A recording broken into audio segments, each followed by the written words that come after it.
Olá, queridos ouvintes do podcast Interveps. Nós estamos aqui hoje recebendo uma convidada ilustre, a professora Marisa Rossignoli, que vai nos falar sobre jurimetria.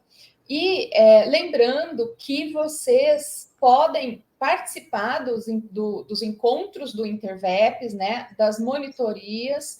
É só se inscrever nas nossas redes sociais, manda uma mensagem privada, que vai ter sempre um monitor destacado para te apresentar as regras do grupo de pesquisa e também para enviá-lo, né, até um dos monitores correspondentes ao tema pesquisado. Ainda temos muitos encontros virtuais esse ano e você pode participar ativamente. Lembrando que o podcast Interveps é um produto do grupo de pesquisa Interveps. Nós temos relação com a Universidade Estadual do Norte do Paraná. Lembrando que a diretoria científica fica a cargo do professor doutor Renato Bernardi, o nosso líder, e o nosso vice-líder é o professor Marco Antônio Turati Júnior. Hoje nós recebemos a professora Marisa Rossignoli, que é professora de Economia da Universidade de Marília, e ela é pós-doutoranda no nosso programa de pós-graduação estrito sensu da UEMP.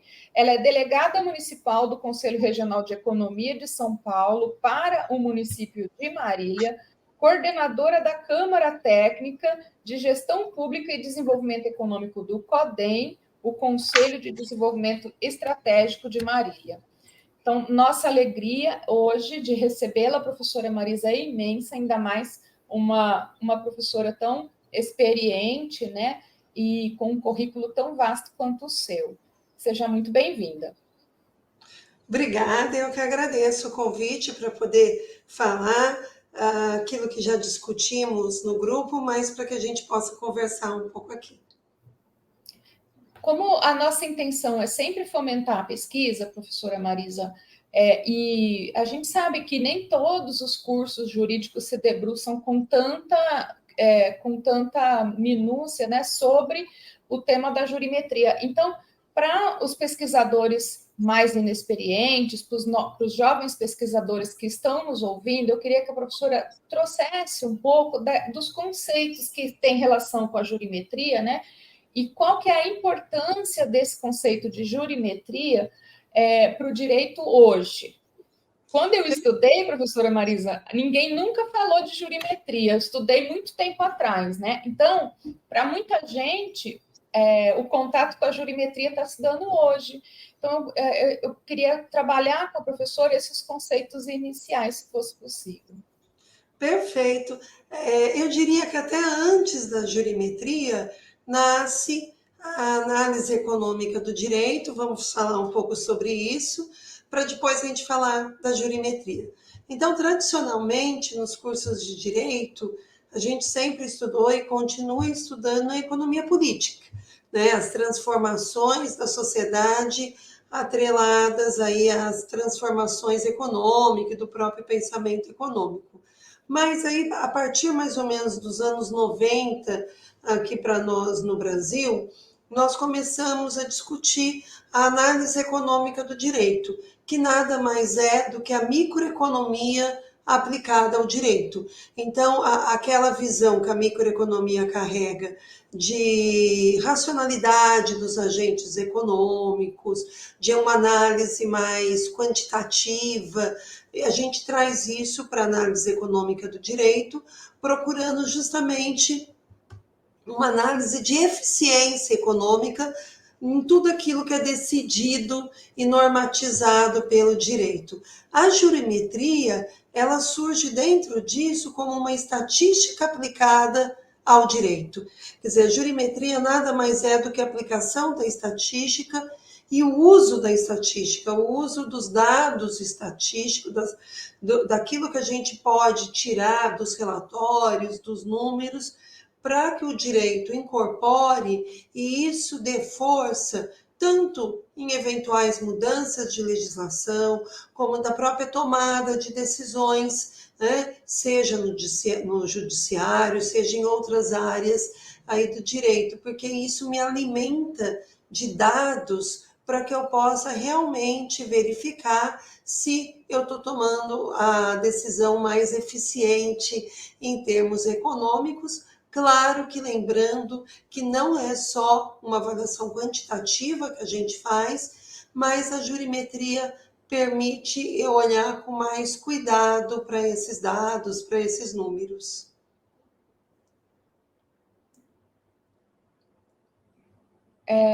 Professora, a professora falou sobre estatística, né, sobre análise de viabilidade econômica.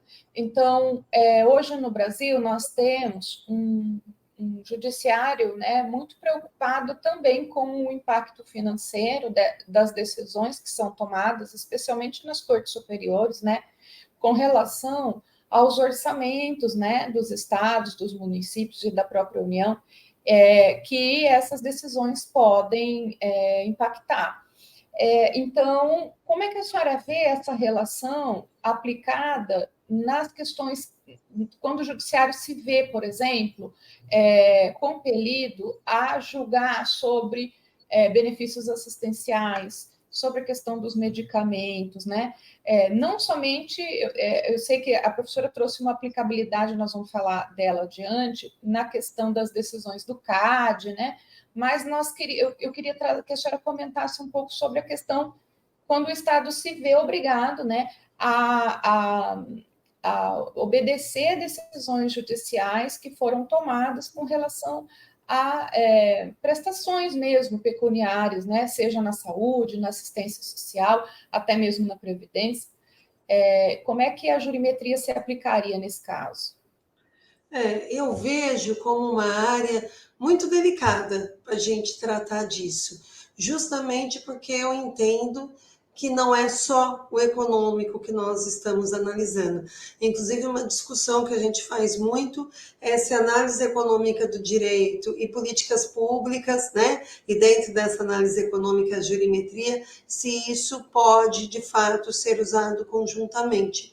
Eu entendo que sim, mas eu entendo que é um elemento, né? Não é o único. Eu entendo, por exemplo, esses casos de medicamentos, que inclusive sempre um exemplo que vem, uma discussão que surge quando a gente está discutindo isso, né? E que eu acho que se as respostas são difíceis no campo do direito, elas também o são no campo da economia, né? Por exemplo, essas discussões entre comprar um medicamento de um alto custo para um paciente com uma doença específica ou comprar muitos medicamentos de baixo custo para uma população mais ampla, né? Eu entendo que nesses casos não dá realmente para a gente ficar unicamente na análise econômica do direito e na jurimetria, justamente por ter outras tantas variáveis envolvidas. Mas penso sim, eu penso que é um indicador importante, é um indicador para análise importante, inclusive para se avaliar a capacidade de pagamento aí em várias áreas. Professora, a questão da jurimetria e a aplicabilidade, né, e o uso das inteligências artificiais. Na exposição que a professora dividiu com a professora Kelly, né? Kelly? Com a professora Kelly, vocês trouxeram a jurimetria, né, e os recursos da inteligência artificial, como é que são realizados, né, como é que a inteligência passa a ser uma utilidade para a aplicação da jurimetria, e eu queria que a professora trouxesse isso e comentasse com os nossos espectadores, sobretudo, porque existem pesquisas que dão conta de que a inteligência artificial ela pode ter vieses, né, a depender da forma como ela foi alimentada na sua origem, né?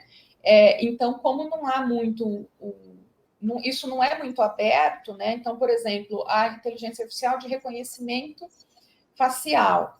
existem estudos hoje que apontam que esse reconhecimento facial é enviesado, sobretudo com relação à população não branca, né? Então, eu gostaria que a professora trouxesse essa relação, conforme a professora brilhantemente apresentou para a gente no dia da exposição, como fica essa relação inteligência artificial e jurimetria e as aplicabilidades, por gentileza. Perfeito. Bom, eu entendo que tudo aquilo que pode estar trazendo informação para nós é útil e a gente não deve descartar, né? Sem dúvida alguma, a inteligência artificial, nas suas várias formas, vem nessa perspectiva. Ela pode me ajudar a trazer informações, mas nunca, sem dúvida alguma, quer dizer, nunca me pautar somente nisso para a questão das decisões. Eu vejo hoje o direito, e aí eu falo inclusive das pesquisas no direito, da produção de dissertações, da produção de teses no direito, olhando muito mais para essa questão de números, de dados, algo que a gente não via há algum tempo atrás, né? Então, a gente vê nitidamente uma transformação, inclusive metodológica, nas pesquisas jurídicas. E trazer a jurimetria para uma pesquisa, assim como eventualmente o uso da inteligência artificial para obter dados, sem dúvida alguma é válido, mas não como uma verdade absoluta, justamente porque eu não tenho essa clareza, principalmente quando você fala de inteligência artificial, né? E aí seria realmente para obter algumas informações, mas nem sempre eu vou ter clareza de todo esse processo, né?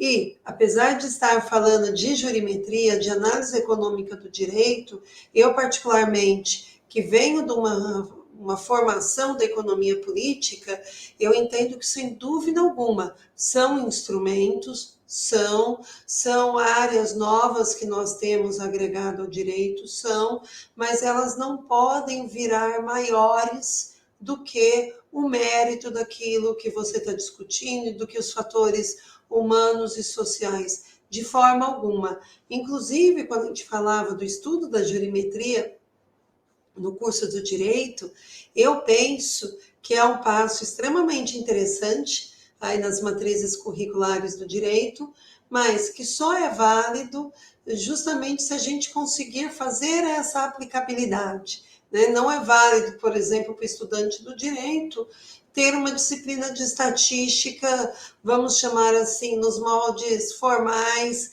como eu teria em outras áreas. Eu preciso justamente dessa compreensão e dessa aplicação do que isso vai poder me trazer nas minhas pesquisas em direito, nas nossas análises, nas nossas decisões, mas sempre com essa variável, que é a invariável do imponderado, da irracionalidade, né? Se por um lado eu falo de análise econômica do direito, por outro lado, tem outras correntes que crescem, como, por exemplo, a economia comportamental, que trabalha justamente com essa ideia que nem sempre as decisões são racionais. Então, eu entendo como uma ferramenta, mas com uma série de cuidados, e a inteligência artificial não estaria fora dessa análise. Professora, a senhora apontou para a gente como as mais diversas aplicabilidades, né, da jurimetria no campo. Aí a gente soube que há a aplicabilidade no campo das decisões judiciais, mas também na elaboração de políticas públicas, né, e também na instrução probatória. A senhora poderia explicar um pouquinho isso para quem está nos vendo e nos ouvindo? Tá. Quando eu levanto esses dados e que eu começo a ter análise de dados, como que isso poderia, por exemplo, me auxiliar de forma positiva em políticas públicas? Até eu tenho indicadores, realmente, né? Indicadores quantitativos de necessidades, indicadores indicativos, por exemplo, já que nós usamos o exemplo da saúde aqui, daquilo que está sendo mais necessário, de localidade, de número de atendimentos, para que isso me ajude na formulação da política e isso me ajude, inclusive, nas decisões jurídicas. Quando a gente pensa, por exemplo, na atuação mesmo, né, do Estado, às vezes até, por exemplo, em cobranças, em atuações que o custo é maior do que o resultado, né? Então, também é interessante eu fazer esse uso da jurimetria e essa análise econômica do direito. É importante olhar, por exemplo, para as externalidades das decisões. Será que isso me traz mais pontos positivos? Será que isso me traz mais pontos negativos? Então, esse arcabouço que eu consigo gerar com a jurimetria, com a análise econômica do direito, sem dúvida alguma, ela vai me ajudar. E nas nossas pesquisas, até isso, até para embasar aquilo que a gente vem discutindo com referencial bibliográfico, para nós termos uma variável a mais para argumentação na realização das nossas pesquisas.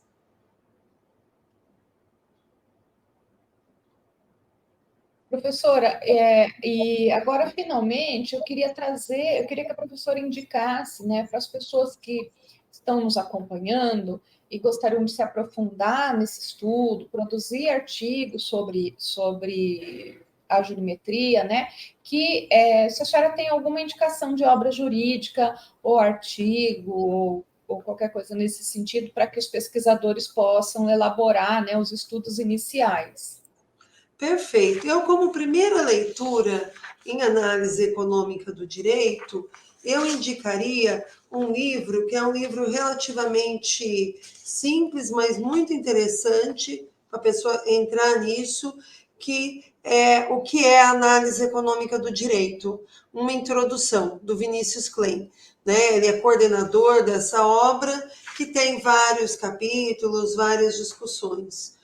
Uma outra obra que eu indicaria, um artigo, perdão, que eu indicaria, é Jurimetria Estatística Aplicada ao Direito, um artigo que foi publicado na revista Direito e Liberdade pelo Fabiano Silveira e pelo Felipe Zabala.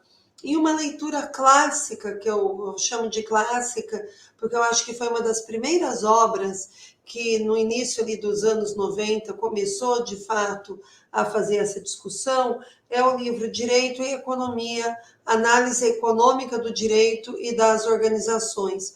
Esse livro é um resultado interessante, porque ele foi justamente fruto de uma produção de outros grupos de pesquisa, que foi um grupo de pesquisa da FEA, da USP e da Faculdade de Direito. Então, foi quando começamos a ter essa junção de pesquisas, né, no caso aqui no Brasil, da economia com o direito, e daí surgiram uma série de outros estudos. Mas, para início, eu indicaria, né, esses dois livros, esse artigo, como um bom início para começar a pesquisar sobre o assunto.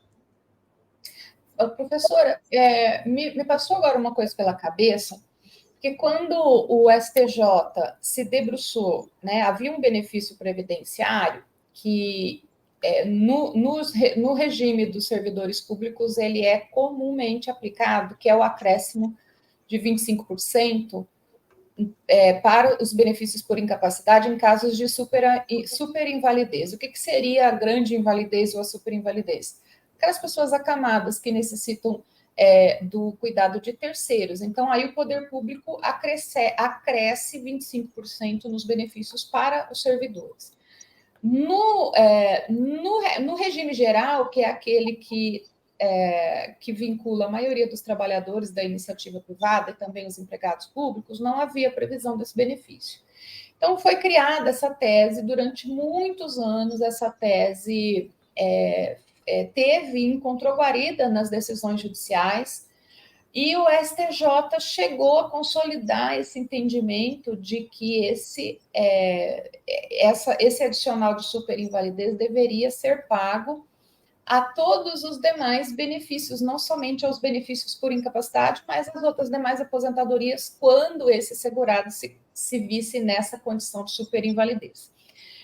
E aí no STF essa decisão não foi recepcionada, né? E hoje nós temos aí que esse adicional ele só vai vincular os benefícios por incapacidade. Mas naquela época eu já pensava, eu não conhecia a jurimetria, mas eu pensava, será que essa decisão foi bem avaliada economicamente? Porque esse adicional geralmente custeia as despesas do cuidador, né? Da pessoa que cuida daquele doente, daquela pessoa no âmbito da residência, seja familiar ou não. E hoje eu vejo que talvez essa decisão devesse passar por esse crivo, porque quando o STF decidiu por não recepcionar esse tema, talvez se a gente tivesse conhecimento do impacto dessa clientela no SUS, essa decisão pudesse ser um pouco mais amadurecida, né? Um pouco mais bem gestada, porque, de fato, nós temos no sistema de saúde, se você não tem como cuidar dessas pessoas no âmbito das residências, elas vão ser direcionadas, né, para a rede pública de atendimento à saúde e também os cuidados paliativos, né, que é o grande público, né, os cuidados paliativos. Então, hoje eu vejo, assim, a professora falando, me passou pela cabeça, imagine se o governo, ao invés de rejeitar, né, se o STF, ao invés de rejeitar, se ele tivesse recebido dados do impacto econômico que esses beneficiários geram no SUS, a decisão talvez pudesse ser outra do que o que a gente acabou por experimentar. Impressionante. Professora, eu agradeço muito que a senhora tenha tirado um tempinho na sua agenda corrida para vir falar com a gente aqui do podcast. A senhora quer deixar algumas considerações finais? Não, eu que agradeço por poder estar falando, e eu acho que é exatamente isso, nessa sua última fala, é isso, às vezes faltam dados para a tomada de decisão.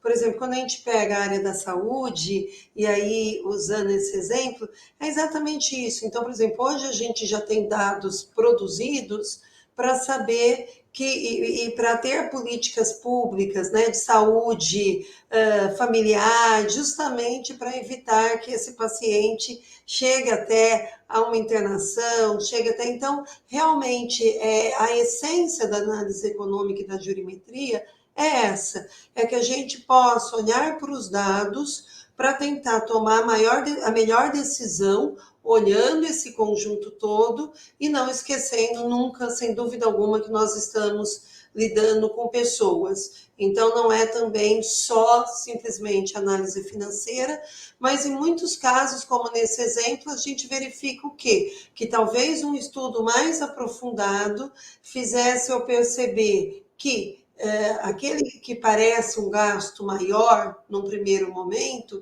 talvez eu esteja evitando outro. E nesse sentido, acredito que o direito tem avançado muito e os estudos têm avançado, e apesar, né, disso, sou extremamente otimista em função aí da utilização desses dados, desde que haja uma sensibilidade na análise aí dos mesmos. Professora, muito obrigada. Eu vou deixar aqui só o meu disclaimer, né? O Interveps é um grupo de pesquisa da Universidade Estadual do Norte do Paraná. Nós estamos em todas as redes sociais. Entre em contato com a gente se você deseja participar de um grupo de pesquisa. As nossas reuniões acontecem mensalmente e por meio virtual. Então, você pode participar de qualquer lugar do Brasil. Aqui eu vou deixar um recadinho específico, porque por questões financeiras, o nosso Direito de Cinema, o DIRCIM, que já ia para a sua sétima edição, ele precisou ser cancelado. Aqueles pesquisadores que tenham submetido artigos, resumos, painéis e que tenham realizado já o pagamento da sua inscrição, por gentileza, vão até o site do DIRCIM, onde vocês fizeram a inscrição, porque existe lá já um formulário para devolução dos valores, tá? Então, não deixe de receber, se você se inscreveu, não deixe de fazer o seu cadastro para que você possa ser reembolsado.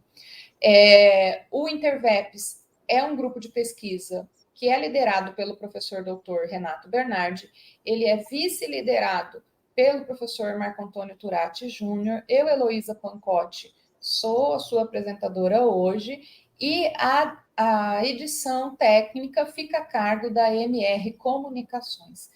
Agradeço vocês e logo, logo a gente volta com mais assuntos de interesse de toda a comunidade científica. Tchau, tchau!